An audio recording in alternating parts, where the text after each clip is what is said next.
तो आज अपन देखने वाले हैं गुण विज्ञान यानी कि पदार्थ विज्ञान का जो छोटा चौथा टॉपिक है गुण, उसके बारे में अपन देखेंगे कि आयुर्वेदिक में गुण का मतलब क्या होता है और इनके भेद कितने होते हैं, क्या इन गुणों का आयुर्वेदिक में यूज है क्या, ये सारी चीजें अपन इस चैप्टर में देखने वाले हैं। ठीक है, तो देखो गुण विज्ञान में सबसे पहले अपन जो मेन मेन चीजें हैं उन्हीं को फोकस करेंगे, क्योंकि एग्जाम ऑफ व्यू से भी अपने को देख के चलना है, क्योंकि ज्यादा टाइम नहीं मिलता एग्जाम में रिवीजन करने के लिए। तो जो इंपॉर्टेंट चीजें हैं वो अपन यहाँ पर डिस्कस करेंगे। ठीक है, या तो वो आ चुकी है या फिर आने जैसे चांसेस लगते हैं उनके, क्यों, क्योंकि पुराने पेपर में अल्टरनेट आई हुई है। ठीक है, तो गुण विज्ञान जो चैप्टर है वो बहुत ही इंपॉर्टेंट है, ध्यान रखना। यहाँ पर हर बार क्वेश्चन आता ही है यहाँ से, और 10 से 15 नंबर का वेटेज रखता है एक चैप्टर। ठीक है, तो ध्यान रखना इसको। देखो अब अपन जो चीजें इंपॉर्टेंट है उन्हीं को इसमें डिस्कस करने वाले हैं। सबसे पहले अपन डिस्कस करेंगे गुण शब्द की व्युत्पत्ति, यानी कि गुण शब्द है वो कैसे बना है। ठीक है, यदि अपन इसको समझें तो गुण शब्द कैसे बना है, तो संस्कृत में गुण आमंत्रणे जो धातु होती है उससे गुण शब्द बनता है या उत्पन्न होता है। ठीक है, तो इस गुण शब्द कैसे व्युत्पन्न हुआ, तो ध्यान रखना गुण आमंत्रणे धातु से गुण शब्द उत्पन्न होता है। ठीक है, तो ये याद रखना है। फिर निरुक्ति की बात करें तो यहाँ पर ध्यान रखना, ये याद रखना ही पड़ेगा आपको कोटेशन के गुण यते आमंत्रणे लोके अनेन इति गुणा, यानी जिस कारण से लोग इसकी ओर आकर्षित होते हैं ना, वो गुण ही तो कहलाते हैं। अपनों में भी गुण के कारण ही तो लोग अपनी ओर आकर्षित होते हैं कि यार ये इच्छा बोलता है, यार किसी से ईर्ष्या नहीं करता, तो ये अपनों में गुण ही तो है, इसीलिए अपने ओर लोग अट्रैक्ट होते हैं, है ना। तो यही गुण का क्या है, निरुक्ति लिखेंगे तो गुण यते आमंत्रणते लोके अनेन इति गुण, यानी जिसके कारण लोग द्रव्य की ओर आकर्षित होते हैं ना, मेडिसिन की ओर आकर्षित होते हैं, तो वो गुण होता है। ठीक है, तो ये चीज निरुक्ति में ध्यान रखना। अब अपन इसके लक्षण देखें तो सबसे पहले अपन लक्षणों में चरक के अनुसार देखते हैं, तो ये कोटेशन बहुत इंपॉर्टेंट है, ध्यान रखना। यहाँ पर समवायी तु निश्चेष्ट कारणम गुण, यानी कि जो समवायी यहाँ पर संबंध नहीं है ना, समवायी क्या है, कारण है यहाँ पर, ध्यान रखना। तो ये याद रखना, जो पीछे मात्रा आती है ना समवायी में, वो आती है गुण में। क्यों, क्योंकि पीजी में दे देता है समवायी है तो गुण का है ना, लक्षण किसका है, गुण का लक्षण है समवायी, है ना। क्यों, क्योंकि यहाँ पर पीछे मात्रा आ रही है यानी कि ये कारण है, और जहां अपन ने द्रव्य का लक्षण पढ़ा था चरक के अनुसार, तो वहां पर समवायी आगे वाला था, है ना, जो आगे मात्रा थी उसके, तो वो समवायी संबंध था वहां। तो ध्यान रखना, जिसके आगे मात्रा आती है तो समवायी संबंध होता है, और जिसके पीछे मात्रा लग जाए समवायी में तो वो क्या होता है, समवायी कारण होता है। तो ये यहाँ पर कारण है। ठीक है, समवायी तो निश्चेष्ट कारणम गुण, यानी जो समवायी है ना, समवायी से रहता है, समवायी कारण से रहता है, और निश्चेष्ट यानी जो चेष्टा रहित होता है, गुण थोड़ी चेष्टा करता है क्या, कोई कार्य थोड़ी करता है, इसलिए निश्चेष्ट हो गया, है ना। कारणम गुण, जो कारण हो उसे क्या कहते हैं, गुण कहते हैं। तो ये चीज बहुत इंपॉर्टेंट है, याद रखना, डायरेक्ट 2 नंबर में भी पूछ लेता है वो, है ना, जब छोटे छोटे क्वेश्चन बनते हैं, ये क्वेश्चन यहाँ से बनना तय है। तो ये ध्यान रखना, इसकी क्या हो गया, लक्षण हो गया। अब इसमें क्या क्या बता दिया, देखो अलग अलग चक्रपाणी ने स्पष्ट कर दिया कि समवाय किसे बोलते हैं, कि जो आधे हो अर्थात जो किसी में आश्रित रहता है। अब ये किस में आश्रित रहता है आप सभी जानते हो, तो किसमें, द्रव्य में आश्रित रहता है, इसलिए इसको समवायी कारण से आश्रित रहता है, इसलिए समवायी बोल दिया। अब निश्चेष्ट यानी कि जिसमें कोई चेष्टा नहीं हो, है ना, ये कोई चेष्टा थोड़ी करता है क्या, इसलिए इसको निश्चेष्ट बोल दिया। कारण यानी गुण अपने समान गुणों की वृद्धि में असमवायी कारण होता है, जैसे कहते हैं ना अपन वाद के गुण पढ़े थे अपन ने, तो उस वो जो गुण होते हैं उन वैसे ही सिमिलर जो भी द्रव्य होंगे वो अपने जैसे गुणों की वृद्धि करेंगे, इसीलिए वो कारण है ना, अपने जैसों की वृद्धि करने में। तो इसलिए यह चीज ध्यान रखना यहाँ पर, है ना। अब बात करते हैं यहाँ पर, यदि मैं बता रहा था वैशेषिक दर्शन ने भी यहाँ पर एक डेफिनेशन बताई, तो वो क्या है, गुण के लक्षण है। यानी गुण के लक्षण में वैशेषिक दर्शन ने क्या बताया, एक द्रव्य के आश्रय से रहने वाला अगुण, है ना। तो जहां पर द्रव्य के आश्रय से रहने वाला जो अगुणवान है, गुणवान न होना, या संयोग या विभाग में कारण न होना, अनपेक्ष हो, है ना, कारण न होना व अनपेक्ष हो, तो यह गुण का लक्षण है। क्या बोला इसने, जो द्रव्य में आश्रित हो, वही बात बोल दी जो उसने बताई थी, है ना। वैशेषिक दर्शन की ध्यान रखना, क्योंकि 2 नंबर में पूछ रखा है क्वेश्चन, तो ये नहीं मिलेगा आंसर, इसलिए यहाँ से याद रखना। ठीक है, तो जो क्या हो, द्रव्य में आश्रय से रहने वाला हो, अगुणवान हो, और संयोग विभाग में कारण न हो। गुण क्या होता है, संयोग विभाग में कारण नहीं होता, जबकि कार्य जो कर्म पढ़ते हैं वो संयोग विभाग का कारण होता है ना। तो ये अंतर में भी काम आएगा, जब अपन डिफरेंट लिखेंगे गुण और कर्म में, तो ये चीज लिखनी पड़ेगी। ठीक है, तो ये वैशेषिक दर्शन ने बताया। अब अपन आगे बात करें तो यहाँ पर अपन ने इसका लक्षण देख लिया। अब लक्षण के बाद क्या टॉपिक देखेंगे अपन, जो गुण का वर्गीकरण करेंगे। तो जो गुण है उसका वर्गीकरण कितने पार्ट में, तो अपन सभी जानते हैं कि जो आयुर्वेदिक में तो 41 गुण होते हैं, लेकिन वैशेषिक दर्शन ने कितने 17 गुण माने। तो आप जब वैशेषिक दर्शन डिस्क्राइब करोगे तो वहां पर गुण ये भी लिख सकते हो, कितने गुण मानता है, तो 17 गुण मानता है। है ना। ये चीज सिर्फ ध्यान रखनी है कितने होते हैं, बाकी याद कौन से रखने हैं अपने को, वो याद रखने 41 गुण जो कि आयुर्वेदिक मानता है। अब चरक संहिता में इन 41 गुणों का वर्णन किया गया है। तो देखो क्या बोला उसने, ये कोटेशन याद होना चाहिए सभी को कि सार्था गुर्वादय बुद्धि प्रयत्न अंता परादय, कितने गुण होते हैं 41। अब इसमें फर्स्ट में क्या बोला, सार्था यानी सार्थक गुण, गुर्वादि गुण कितने होते हैं 20 होते हैं, फिर बुद्धि से लगाकर प्रयत्न अंत तक, प्रयत्न के अंत तक, तो ये होते हैं कितने होते हैं 6 होते हैं यहाँ पर, ठीक है। ये बुद्धि से प्रयत्न इनको बोलते हैं आध्यात्मिक गुण, है ना। फिर परादि गुण कितने होते हैं 10 होते हैं, तो इस प्रकार ये टोटल करेंगे तो कितना 41 गुण होगा, है ना। तो ये चीज ध्यान रखना, सार्था गुरुवादेव बुद्धि प्रयत्न अंता परादि, ये कोटेशन इतना सा याद रखना है आपको, लाइन ताकि क्या हो अपने एग्जाम का समय भी कम है तो अपन डायरेक्ट कोटेशन लिखा और डायरेक्ट डिस्क्राइब भी नहीं करना पड़ेगा, कोटेशन से अपने को पूरे नंबर मिल जाएंगे। इसलिए कोटेशन क्या करो, याद रखा करो। इसलिए नहीं कि वो चीज अपने को याद हिंदी में भी रख सकते हैं सर, ये ऐसे होते हैं ना, तो क्यों, क्योंकि देखो अपने एग्जाम में टाइम कम मिलता है वहां पर, वो बहुत सारे क्वेश्चन आते हैं, इसलिए क्या शॉर्ट में आंसर लिखना होता है। तो फटाक से क्यों नहीं बड़ी चीज को शॉर्ट में, डायरेक्ट कोटेशन याद है तो फटाफट लिखेगा और दूसरे क्वेश्चन में लग जाएंगे। यदि अपन कोटेशन ही याद नहीं है तो पूरा हिंदी में पूरा डिस्क्राइब करना पड़ेगा, तो समय भी जाएगा, तो समय फिर कम क्वेश्चन ही होंगे। इसलिए क्या ध्यान रखा करो, पूरे नंबर चाहिए तो ये छोटे छोटे कोटेशन याद रखा करो, इफेक्ट पड़ता है इससे, है ना। तो ये वाला कोटेशन याद होना चाहिए। फिर देखो इसका वर्णन करना है, यदि तो वर्णन अपन समझेंगे कैसे इसको, कि सार्थक गुण पड़े, तो सार्थक गुण कितने होते हैं 5, जो इंद्रियों के अर्थ होते हैं ना वही होते हैं। फिर गुरुवादि गुण आपको आयुष का में अध्याय में पढ़ाई दिया था कि गुरु मंद हिम स्निग्ध सक्षण शांत मधु स्थिरा सूक्ष्म विद्या विशंति सविपर्य, है ना। उसके 10 तो बता दिए और 10 अपोजिट बता दिए थे उसके, तो ये गुरुवादि गुण होते हैं 20, इनको शारीरिक गुण भी बोलते हैं। फिर बुद्धि से प्रयत्न अंत, यानी बुद्धि से लगाकर प्रयत्न के अंत तक कितने 6 गुण होते हैं, ध्यान रखना है।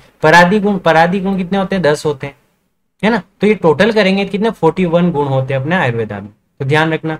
ये कोटेशन याद आएगा डायरेक्ट, ये सारी चीजें याद आ जाएगी। अब देखो मैं आपको एक एक करके बताता हूँ कि सार्थक सार्थक गुण है वो कितने 5 होते हैं। 5 कौन कौन से, जो इंद्रिय है ना, शब्द स्पर्श रूप रस गंध, या कह दे अपन जो पंच महाभूत है उनके अर्थ, है ना, शब्द स्पर्श रूप रस गंध, ये क्या हो गए सार्थक गुण होते हैं। तो ध्यान रखना है ये चीज, ठीक है, बहुत इंपॉर्टेंट है। नहीं तो क्या होता है कि अपन को ये गुण याद नहीं रहते हैं, तो इससे क्या कोटेशन जल्दी से याद आ जाएगा, फटाफट कोटेशन याद आया तो सारी चीजें अपन कर लेंगे। कि सार्थक, सार्थक यानी पंच महाभूत है, पंच महाभूत के अर्थ बता रखे, शब्द स्पर्श रूप रस गंध ये होते हैं। फिर गुरुवादि गुण तो अपन कोटेशन पढ़ के आए हैं जो 20 का है ना, तो उसमें पढ़े थे गुरु मंद हिम स्निग्ध सक्षण शांत मधु स्थिरा, वो वाला कोटेशन याद करो और उसके अपोजिट लिख दो 10, तो यही हो गए गुरु लघु मंद तीक्ष्ण शीत उष्ण स्निग्ध रुक्ष श्लक्षण खर, सांद्र का द्रव होता है, मृदु का कठिन होता है, स्थिर का सर होता है, सूक्ष्म का स्थूल होता है और विशिष्ट का पिछिल। ये अपोजिट बताना है, 10 बता दिए उसके अपोजिट बता दो, ठीक है। फिर देखो आध्यात्मिक गुण क्या होते हैं, तो आध्यात्मिक गुण में बोला था बुद्धि से लगाकर प्रयत्न अंत, यानी लास्ट वाला कौन सा प्रयत्न,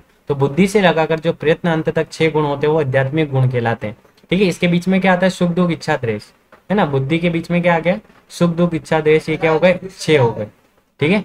फिर परादि गुण की बात करें तो परत्व अपरत्व, देखो मैंने आपको 5 गुण याद रखा है ना जो प्रशस्त पास के अनुसार पिछली वाली क्लासों में कि पंच महाभूत कारण द्रव्यों में याद किए थे कि संख्या का अपन क्या करें संयोग और विभाग करते हैं तो अपन को क्या मिलता है पृथक परिमाण, है ना। तो ये वाली चीज हो गई, देखो यहाँ पर ये वाले संख्या का संयोग किया तो है ना, संयोग विभाग करते हैं तो क्या मिलता है पृथक परिमाण मिलता। अब आपको याद क्या करना है कि पर अपर, है ना, पर अपर युक्ति, ये 3 चीजें याद रख ली, फिर संस्कार अभ्यास याद रख लो, तो 5 याद हो गए और 5 याद ही करनी ही अपने को, तो पर अपर युक्ति संस्कार अभ्यास, ठीक है। बीच में क्या संख्या का संयोग विभाग करना है तो उनका पृथक परिमाण मिलता है, ये परादि गुण हो गए, ठीक है। तो परादि गुण कितने होते हैं 10 होते हैं, गुरुवादि गुण कितने होते हैं 20 होते हैं, आध्यात्मिक गुण 6 होते हैं और सार्थक गुण 5 होते हैं। ये याद रखना बहुत इंपॉर्टेंट है, यहाँ तक तो याद होना ही चाहिए बहुत, ठीक है।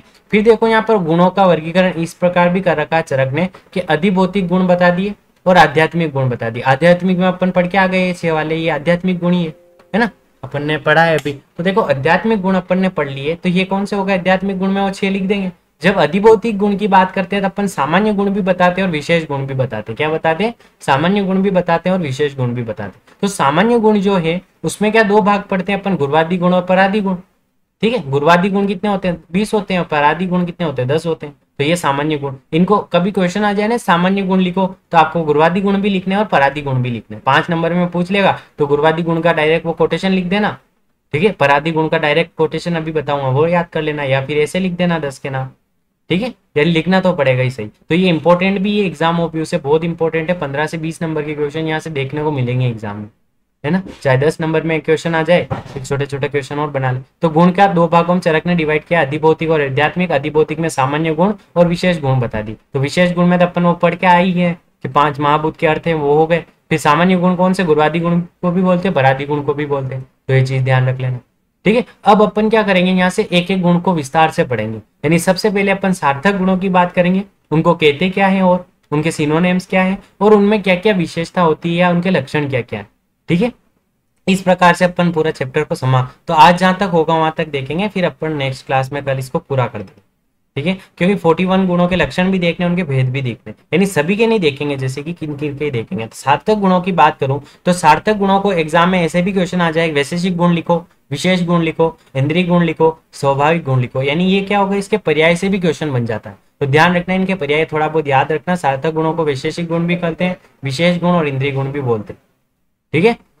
ये चीज ध्यान रखना। फिर अपन बात करते हैं सार्थक गुणों के बारे में बात करें तो सार्थक गुणों के लिए क्या क्या होते हैं, शब्द, स्पर्श, रूप, रस, गंध होती है। तो शब्द किसे कहते हैं, जिस गुण को श्रोत इंद्रिय द्वारा सुना जाता है, कान के द्वारा जिसको सुनते हैं उसको ही तो शब्द बोलेंगे। तो ये डायरेक्ट हिंदी में लिख लेना।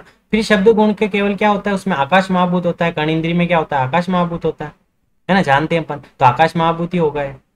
फिर बात करते हैं इसके भेद की। तो शब्द के दो भेद होते हैं, देखो ध्यान रखना, ध्वन्यात्मक और वर्णात्मक। जैसे कोई भी ढोल बज रहा है, नगाड़ा बज रहा है, शंख बज रहा है, इसकी जो ध्वनि होती है वो वर्ण युक्त थोड़ी होती है कि अनाराम में थोड़ी हो रही है, इसलिए वो सिर्फ ध्वनि है, उसको सुन सकते हैं अपन, ठीक है। जैसे गिटार बज रहा तो वो ध्वन्यात्मक हो गई, है ना, इस प्रकार की। लेकिन वर्णात्मक क्या होता है, जैसे मैं स्पीक कर रहा हूँ लेकिन आपको अलग अलग वर्ड पता पड़ रहे हैं, हाँ ये सर ये बोल रहे हैं, ये बोल रहे हैं ना, तो ये वर्णात्मक हो गए। तो शब्द कितने, दो प्रकार के होते हैं, ध्यान रखना, ध्वन्यात्मक और वर्णात्मक। ये 2 नंबर में पूछा हुआ क्वेश्चन, आप जब पेपर सोल्व करोगे तो वहां मिलेगा आपको, ठीक है। तो शब्द के कितने भेद हो गए, ध्वन्यात्मक और वर्णात्मक। जब मैं 2-3 बार चीजें रिपीट करता हूँ ना, तो इसका मतलब ये है कि वो कहीं ना कहीं पूछी गई है या पूछी जाने वाली है ना, इसलिए वो इंपॉर्टेंट है और बार बार रिपीट करता हूँ मैं तो इसलिए ध्यान रखा करो। फिर शब्द की बात कर ली अपन ने, उसके बाद अपन बात करते हैं इसका आयुर्वेदिक में क्या यूज है। तो अपन जानते हैं कि अपन स्टेथोस्कोप से ध्वनि तो सुनते हैं, तो वो वाली लिख सकते हो आराम से। और आटोप, आटोप ऐसी चीजें हैं, देखो 2 चीजें होती है, आद्यमान और आटोप।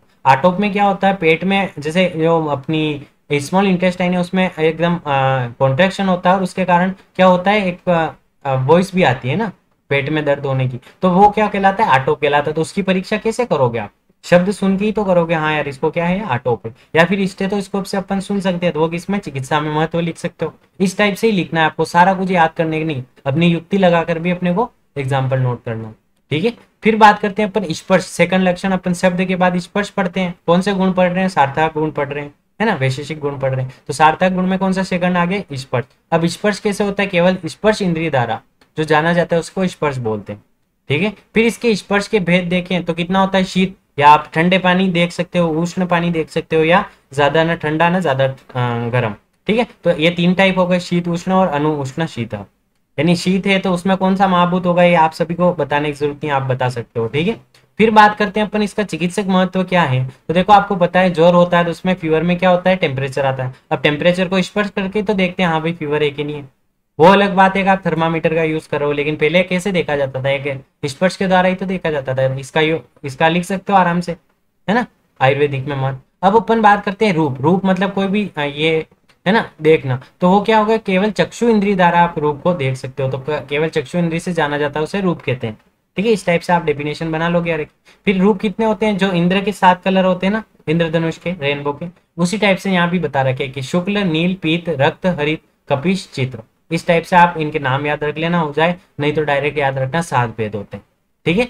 तो ये चीज ध्यान रखना, याद कर लेना वैसे जहां तक हो, शुक्ल, नील, पीत, रक्त, हरित, कपिश, चित्र। नहीं तो नहीं याद हो तो वो वाले लिख आना जो इंद्रधनुष में होते हैं, है ना, 7 रंग। तो वही तो देखेंगे अपन, 7 रंग से ही तो है। 7 रंग के अलावा कौन सा रंग होता है, बाकी तो मिक्सचर कलर होते हैं ना, मिक्स करके बनाए जाते हैं। तो ये चीज ध्यान रखना। फिर बात करते हैं अपन इसका आयुर्वेद में क्या यूज है। आप जानते हो पीलिया हो जाता है, जॉइंडिस हो जाता है, उसमें क्या कलर चेंज हो जाता है स्किन का, तो अपन देख के तो पता लगाते हैं हाँ भाई इसको क्या हो गया, स्किन में येलो रंग हो गया तो इसको कामला हो गया है, जॉइंडिस हो गया, ठीक है। ये चीज जानते हैं अपन। फिर बात करते हैं अपन रस गुण की। तो रस गुण कैसे, केवल रस इंद्रिय से जाना जाता है, उसे रस कहते हैं, ठीक है। कितने होते हैं रस के भेद, कितने होते हैं आप जानते हैं, मधुर, अम्ल, लवण, कटु, तिक्त, कषाय, आपको अच्छे से पढ़ा है अष्टांग हृदय में, ठीक है। अब इसका क्या महत्व क्या है आयुर्वेद में, तो आयुर्वेद में रस का महत्व क्या है, जैसे चीटियां होती है ना, जिनको डायबिटीज है उनके जब भी यूरिन पास आउट करते हैं तो वहां पर बहुत सारी चीटियां इकट्ठी हो जाती, तो इससे अपन अंदाजा लगा सकते हैं कि चींटियों ने रस महसूस किया होगा उसका, यार मीठा है, तो इससे अपन अंदाजा लगा सकते हैं इसको डायबिटीज या प्रमेय है। ठीक है, तो ये चीज ध्यान रखना, चींटियां आदि आकर्षित होती हैं, तो इससे समझ में आ जाता है हाँ भाई रस का महत्व है ना, ये आयुर्वेद में। फिर गंध बचा, तो गंध क्या है, घ्राण इंद्रिय से जाना जाता है, उसे गंध कहते हैं। अब गंध या तो सुगंध होती है या दुर्गंध होती है, दो टाइप ही तो है इसके, और क्या है, तो इसीलिए गंध के कितने दो भेद होते हैं। नॉर्मली बस बेसिक बेसिक चीजें याद रखनी है आपको, ज्यादा लोड लेने की जरूरत नहीं है। फिर चिकित्सक महत्व देखें तो रक्तपित्त के लक्षणों में, जैसे कि रक्तपित्त हो जाता है ना, उसमें क्या बताया, लोह लोहित मत्स्य गंधित चास, यानी कि ये लक्षण बता रहा है मुख में लोह, रक्त, मछली और आम रस की गंध आती है। या कह सकते हैं जिसको ज्यादा ही टेम्परेचर होने के कारण पसीना आएगा, तो पसीना आएगा तो इसके कारण स्मेल आएगी, तो स्मेल से अपन पता लगा सकते हैं यार इसको क्या है, बहुत या तो टेम्परेचर बढ़ा हुआ है, तो अपन पसीना जैसे ही स्मेल आई अपन घ्राण इंद्रिय द्वारा सूंघा कि यार इसको कहीं ना कहीं टेम्परेचर बढ़ा हुआ, तो इस टाइप से भी अपन आयुर्वेद में चिकित्सा लिख सकते हैं। ठीक है, ये नहीं है इन्होंने सिर्फ युक्ति लगाकर लिख रखी, तो इसीलिए आप भी युक्ति लगाकर आपके हिसाब से चिकित्सा लिख सकते हो। रटोगे तो फिर ज्यादा याद हो नहीं रहेगा, इसलिए कम रटो, लेकिन उसको क्लियरली बस कॉन्सेप्ट याद रख लो, हाँ इसमें मेरे को इस हिसाब से आंसर करना है। ठीक है, तो फिर ये यहाँ पर क्या हो गया अपने सार्थक गुण हो गए या विशेषिक गुण हो गए, है ना। फिर बात करते हैं गुरुवादी गुण कितने होते हैं, 20 होते हैं। तो गुरुवादी गुण की बात करें तो क्या इसके पर्याय में या क्या क्या कहते हैं गुरुवादी गुणों को, तो शारीरिक गुण भी कहते हैं। क्यों कहते हैं, क्योंकि अपने शरीर में भी इतने ही गुण होते हैं 20, जो इसीलिए द्रव्य में भी 20, इसीलिए अपन क्या करते हैं उसके अकॉर्डिंग जो भी बीमारी हुई या जो घट गया उसके अनुसार अपन क्या करेंगे, द्रव्य दे देते हैं उसको, ताकि वो साम्य स्थिति पे आ जाए। तो शारीरिक गुण इसीलिए बोल रहे हैं, शारीरिक गुण बोल दिया। सामान्य गुण भी बोलते हैं, किन्हें कहते हैं सामान्य गुण, गुरुवादी गुण और परादी गुणों को कहते हैं, तो ध्यान रखना। फिर द्वंद्व गुण भी कहते हैं, द्वंद्व मतलब दो का जोड़ा, है ना, पेयर के रूप में ही तो है गुरु लघु इस टाइप से, तो इसीलिए इनको द्वंद्व गुण कहते हैं, है ना। विसंधि गुण क्यों कहते हैं, क्योंकि 20 है संख्या में, इसलिए विसंधि गुण कहते हैं। चिकित्सक गुण भी कहते हैं क्योंकि इनके द्वारा चिकित्सा की जाती है, तो ध्यान रखना है पॉइंट। चिकित्सक गुण कौन से हो गए, गुरुवादी गुण, और इसके बहुत इंपॉर्टेंट है, डायरेक्ट सिनोनिम देके भी वो पूछ लेता है कई बार, फिर अपन यदि सिनोनिम से याद नहीं रहेंगे तो क्वेश्चन आते हुए भी नहीं कर पाओगे, इसलिए ध्यान रखना है इनको। शारीरिक गुण, सामान्य गुण, द्वंद्व गुण, विसंधि गुण और चिकित्सक गुण कहते हैं। अब कितने होते हैं संख्या में, 20 होते हैं। ठीक है, फिर गुरुवादी गुणों की अपन ने कोटेशन पढ़ाई था, अष्टांग हृदय सूत्र स्थान फर्स्ट में, गुरु मंद हिम स्निग्ध लक्षण सांद्र मधु स्थिरा गुणा सूक्ष्म विस्ता विशंति सविपर्या। कहां पर आया, अष्टांग हृदय सूत्र स्थान फर्स्ट में। सेम कोटेशन चरक सूत्र स्थान फर्स्ट में भी मिलता है, चरक सूत्र 25 में भी मिलता है, लेकिन वहां पर क्या है दोनों गुण बताया उसने। यहाँ पर तो वाग्भट ने स्पष्ट करने के लिए, शॉर्ट में बताने के लिए एक गुण बता दिया और उसको कह दिया कि आप युक्ति के अनुसार इनके जो विपरीत गुण होते हैं वो भी लिख देना। ठीक है, लेकिन इसने क्या किया चरक ने कि दोनों लिखे, गुरु भी लिखा लघु भी लिखा, इस टाइप से सारे गुणों का वर्णन किया। तो आपको कोटेशन तो वो वाला याद ही होगा, अष्टांग हृदय सूत्र स्थान फर्स्ट में मिल जाएगा, तो ये तो याद करना ही है, बहुत काम आता है आगे तक बीएमएस में। ठीक है, फिर बात करें अपन कौन कौन से बोल रहे हैं, तो गुरु का अपोजिट लघु हो गया, तो गुरु लघु, है ना। फिर बोला मंद तीक्ष्ण, मंद यानी स्लो चलता है उसका तीक्ष्ण हो गया। शीत उष्ण, स्निग्ध रुक्ष लक्षण का खर होता है, सांद्र का द्रव होता है, मृदु का कठिन होता है, स्थिर का चल होता है, सूक्ष्म का स्थूल होता है, विशद का पिछिल होता है। ठीक है, ये चीज ध्यान रखना। फिर गुरुवादी गुणों का विस्तार से वर्णन करें, यानी एक एक को अपन समझने की कोशिश करेंगे काम क्या करता है, तो बहुत इंपॉर्टेंट है ये चीज, क्योंकि 10 नंबर में वो डायरेक्ट अभी लास्ट ईयर का पेपर उठा के देखोगे तो आपको एक क्वेश्चन मिलेगा गुरुवादी गुणों का वर्णन कीजिए। ठीक है, अब मेरे ये दिक्कत यही रही थी कि मेरे पास पेज नहीं थे और मुझे पूरा क्वेश्चन आते हुए भी मेरे पास लिखने के लिए जगह नहीं बची थी, तो ये चीज भी ध्यान रखना मैटर। इसीलिए क्या करो कि श्लोक ज्यादा से ज्यादा याद करो, तो डायरेक्ट श्लोक लिखा तो कम जगह, ये बड़े 10 नंबर के क्वेश्चन होते हैं उनके लिए क्या होता है कि आराम से मैटर बच जाता है ना, पेज बचेंगे तो आराम से भर सकते हो आप, क्योंकि थोड़ी तो लिखनी है तो वहाँ अच्छा लिखो उसमें पेज भर भर के। लेकिन 2 नंबर के क्वेश्चन में मैंने क्या किया, काफी पेज ये कर लिया था, उसके कारण पेज बचे नहीं लास्ट में, तो ये 4 क्वेश्चन थे 10-10 नंबर के, वो आते हुए भी मैंने छोड़ना पड़ा, यानी कि कम कम आंसर लिखना पड़ा उसमें। ठीक है, तो मेरे साथ ये घटना हो चुकी थी, इसलिए आप याद रखना इसको, है ना। तो गुरुवादी गुणों का विस्तार से वर्णन करें अपन, तो देखो गुरु की सबसे पहले बात करेंगे, वही क्रम लेंगे जो कि यहाँ पर अष्टांग हृदय ने बताया, है ना, अपोजिट देखते चलेंगे। गुरु क्या करता है, देखो 3 चीजें देखेंगे, एक तो वो काम क्या करता है ना, जैसे यहाँ पर ब्रंगण का काम कर हर एक गुण में, मैं पहले समझा देता हूँ। फिर उसमें महाभूत देखेंगे, और तीसरी क्या चीज देखेंगे कि उसका एग्जाम्पल क्या है। ठीक है, ये चीज अपन इसमें देखते चलेंगे। तो गुरु गुण है तो वो ब्रंगण करने का काम करता है, तो याद रखना ब्रंगण शक्ति होती है किसमें, गुरु में, तो ब्रंगण करवाता है ना, शरीर का ब्रंगण और लंघन करवाते हैं, तो लघु क्या करवाएगा, लंघन, जबकि ये क्या करवाता है, ब्रंगण करवाता है, यानी कि पोषण करने का काम करता है गुरु। और इसमें पोषण करने का काम करता है, इसलिए हाई महाभूत होंगे, यानी गुरु महाभूत कौन कौन से होते हैं, पृथ्वी जल। तो ये रटना नहीं, इसको ध्यान रखना, रटोगे तो भूल जाओगे, इसलिए क्या याद रखना, ब्रंगण करने का काम करा गुरु है, तो गुरु तो 2 ही महाभूत है ना, पृथ्वी और जल, तो डायरेक्ट याद हो जाएगा। ठीक है, फिर बात करते हैं अपन इसके एग्जाम्पल की, है ना। तो एग्जाम्पल की बात देखें तो एग्जाम्पल क्या बता रखा है यहाँ पर, यदि देखने की कोशिश करें तो गेहूं और मांस, गेहूं भी क्या होता है, गुरु होता है, और मांस यानी कि उड़द होता है, वो भी क्या होता है, गुरु होता है ना। तो ये चीज ध्यान रखना, दूध भी क्या है, गुरु है, तो ये चीज आपको ध्यान रखनी है। फिर चिकित्सा में महत्व क्या करते हैं, तो वही लिख देना यहाँ पर, भ्रंगण करवाने का काम करता है, इसलिए ज्यादा याद रखना ही नहीं है अपने को, कम पढ़ो लेकिन ज्यादा टाइम तक, क्योंकि क्वेश्चन ही तो इसी टाइप से आएगा और चीज सारी समझ में आ गई। अब इन सब चीज को आपके हिसाब से पढ़ लिया करो एक बार, है ना। आपके पास जो भी बुक है वहां पर यही चीज है, बस आपको समझना है चीज क्या कहना चाहिए, ठीक है। फिर वापिस इसके बाद बात करते हैं लघु। लघु की बात करें तो लंघन करवाने का काम करता है, यानी कि शरीर में लघुता लाता है, ठीक है, ये कार्य हो गया। फिर दूसरा क्या लिखोगे, महाभूत, तो हल्के महाभूत कौन से हैं, वायु और अग्नि।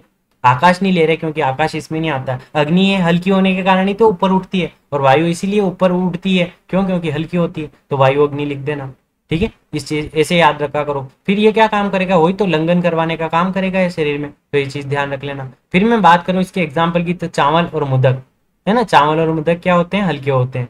या तक्र, तक्र जो छाछ होती है ना वो भी हल्की होती है, लेकिन दूध है तो दूध क्या होता है, गुरु होता है, तो ये चीज ध्यान रखना, ठीक है। तो यहाँ लघु और गुरु लघु की बात कर ली। अब अपन शीत उष्ण की बात करें तो शीत क्या करता है, स्तंभ करने का काम, स्तंभता लाता है ना, स्टिफनेस लाने का काम करवाता है, ठीक है। जैसे अपन एकदम ठंड में चले गए, ठंड में क्या होता है, एकदम बॉडी कैसी कड़कने लगती है ना, कड़कड़ाने लगती है, तो वही क्या होता है, स्तंभ बनी, तो वो किसके कारण आई, कोल्डनेस यानी शीतलता के कारण आई, तो ये चीज वैसे याद रख लो। इसका काम स्तंभ स्तंभ करने का काम कौन करता है, शीत गुण करता है। अब इसमें कौन सा महाभूत होगा, शीत, यानी पानी तो होगा ही से, तो पानी महाभूत है, जल महाभूत होगा, ठीक है। अब ये काम इसके एग्जाम्पल देखे तो आप सभी जानते हो एग्जाम्पल के बारे में, तो चंदन, कमल, नारियल, जो भी शीत, ये चंदन भी शीत होता है, कमल भी शीत होता है, नारियल भी शीत होता है ना। और भी आपको याद आए तो वो भी लिख सकते हो, जो शीत चीजें होती है, ठंडी जिनकी तासीर होती है ना, वो वाले, तो ये चीज। फिर ये क्या करेगा, तो उष्णता को नाश करने का काम करेगा, जिसको दाह हो रहा है, पेट में जलन, एसिडिटी हो रही है, उसमें अपन ये से द्रव्य देंगे तो चिकित्सा में आराम से लिख सकते हो,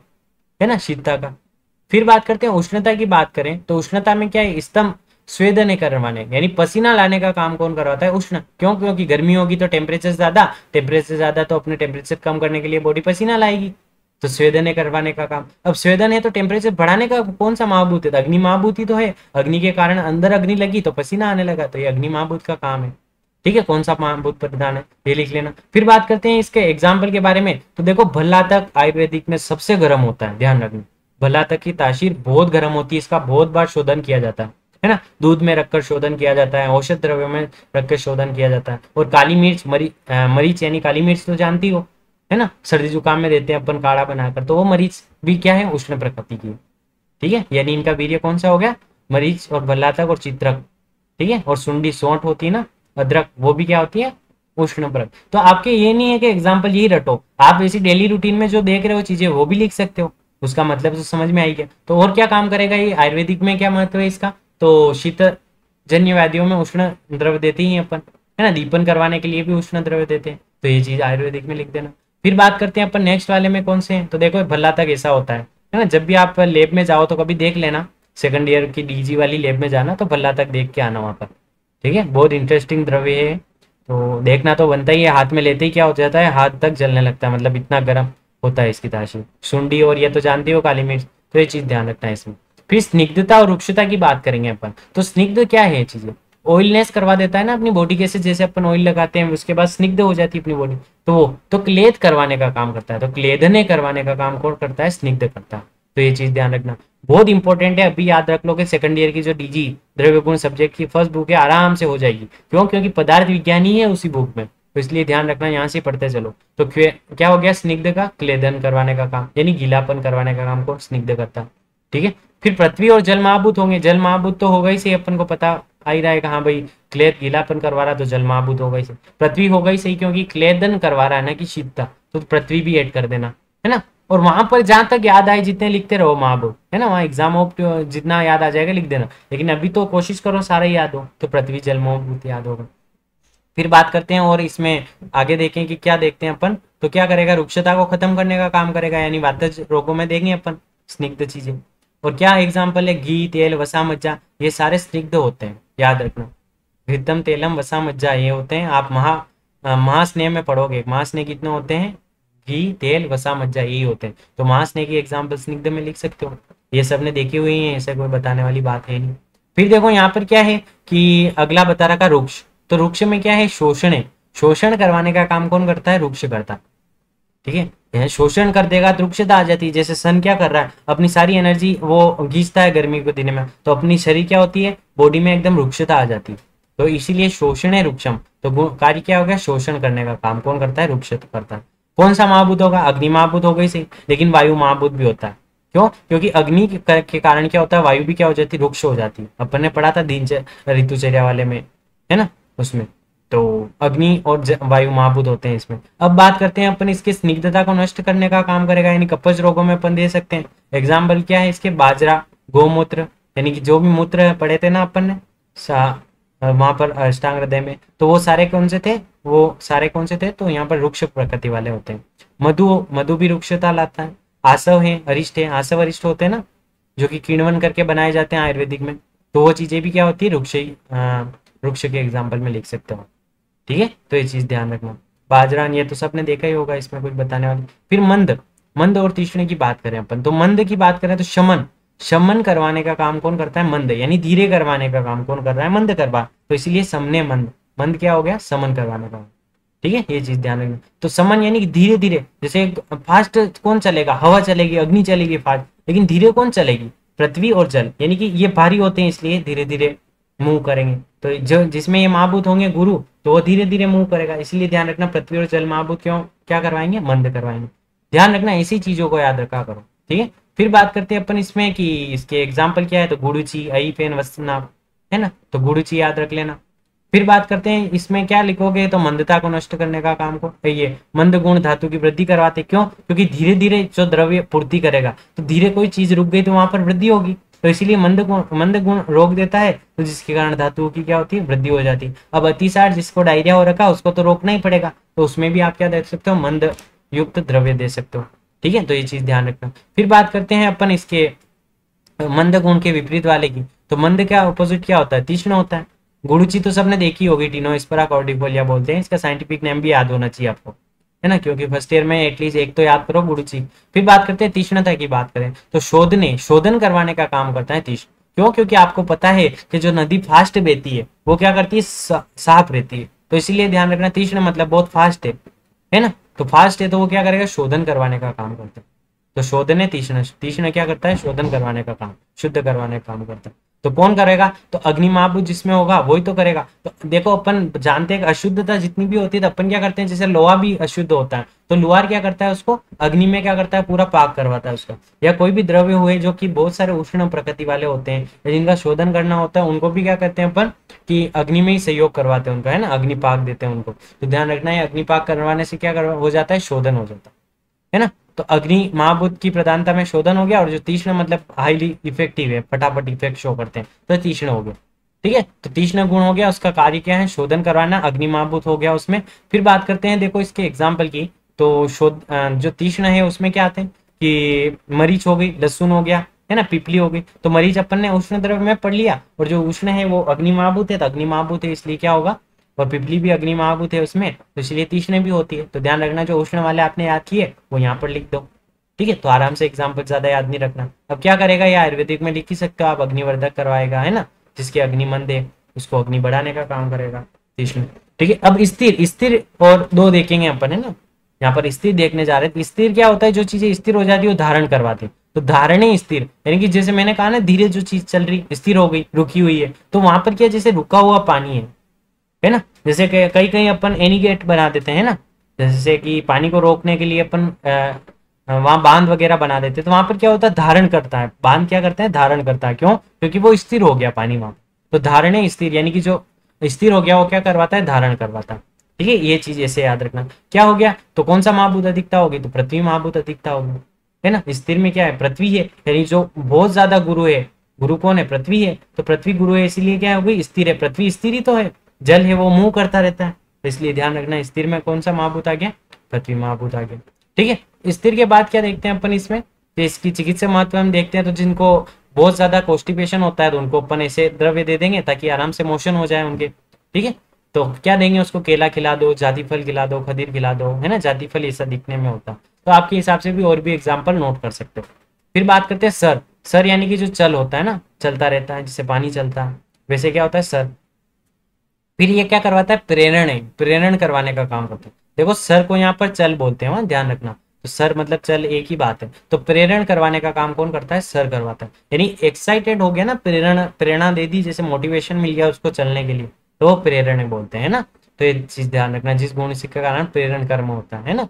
तो ये फिर क्या है, तो मैंने बताया था जल क्या होता है, चलता है, तो इसीलिए सर का महाभूत कौन सा होगा, जल महाभूत अधिकता होगा। ठीक है, तो ये चीज आपको इसे याद रखनी है। फिर यदि बात करें इसके द्रव्यों के बारे में, तो हरित ही और त्रिवत, हरित ही होती है ना, वो देने पर क्या होता है कि जितनी भी जो होती है धातु है, तो उस स्रोतज बंदे तो वो भी खुल जाएंगे, तो इस टाइप से आप दे सकते हो, तो हरित ही और त्रिवत।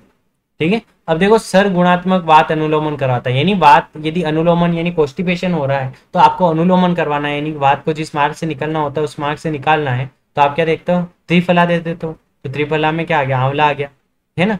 हरित की जो मैंने बता दी वहां पर, विविध की, तो ये तीन द्रव्य आ गए, तो वो वाले भी इसमें लिख सकते हो, क्यों, क्योंकि वो वात का अनुलोमन करवाते हैं, है ना। तो वात का अनुलोमन कौन करवा रहा है, सर करवा रहा है, यानी जो चल है वो, है ना, प्रेरण इसका गुण हो गया। अब बात करते हैं मृदु और कठिन की, तो मृदु, मृदु क्या होता है, सॉफ्ट होता है, सॉफ्ट क्या करता है, स्लथने, स्लथन यानी लथने का काम करता है ना। मृदु होता है बिल्कुल ऐसा कैसा, लप लप करने लगता है वो, स्लथने, इसीलिए यहाँ से वो वर्ड का मतलब निकालना, स्लथने काम करवाता है ना, शिथिलता लाने का काम करता है, सॉफ्टनेस करवाने का काम करता है। ठीक है, तो ये चीज ध्यान रखना। अब सॉफ्टनेस कौन करवाएगा, जिसमें जल सॉफ्ट होता है एकदम, है ना, और आकाश महाभूत लिख देना, तो आकाश और जल महाभूत याद रखना। ठीक है, तो ये चीज क्यों, क्योंकि अग्नि हो नहीं सकती, अग्नि तो गर्म है, होगा कौन, जल ही होगा, वायु में कुछ पता ही नहीं पड़ता। आकाश महाभूत याद रख लेना, फिर जल महाभूत तो याद हो ही जाएगा। पृथ्वी कठिन होती है, तो जल महाभूत जैसे याद रह जाए ना, तो जल याद रख लेना आप, तो बस आकाश आकाश के लपड़े मत पड़ना, जल महाभूत याद रख लेना। ठीक है, तो मृदु में क्या याद रख लिया, जल महाभूत। फिर बात करते हैं अपन इसके आगे की, तो यहाँ पर क्या बता दिया, इसका जो घृत तेल और वसा मज्जा है वो क्या होते हैं, इसके एग्जाम्पल हो गए, है ना। फिर बात करते हैं कठिन, क्योंकि ये सॉफ्ट ही तो है, आप घी को जैसे दबाते हो तो वो क्या होता है, सॉफ्ट होता है बिल्कुल, तेल वसा मज्जा, तो वही आ गए यहाँ पर जो स्नेह में याद किए थे ना अपन, वो वाले।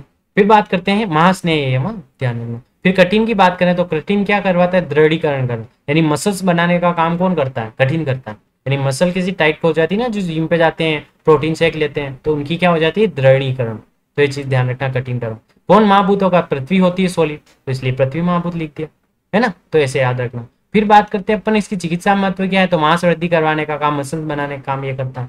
क्या एग्जाम्पल है, जितने भी समुद्र से प्राप्त होते हैं ना, जैसे प्रवाल शंख प्राप्त होता है अपने को, शुक्ति प्राप्त होती है, मुक्ता प्राप्त होता है, ये चीजें जितनी समुद्र से प्राप्त होती है वो कठिन ही तो होती है, इसलिए इनके एग्जाम्पल वहां से याद रख लेना।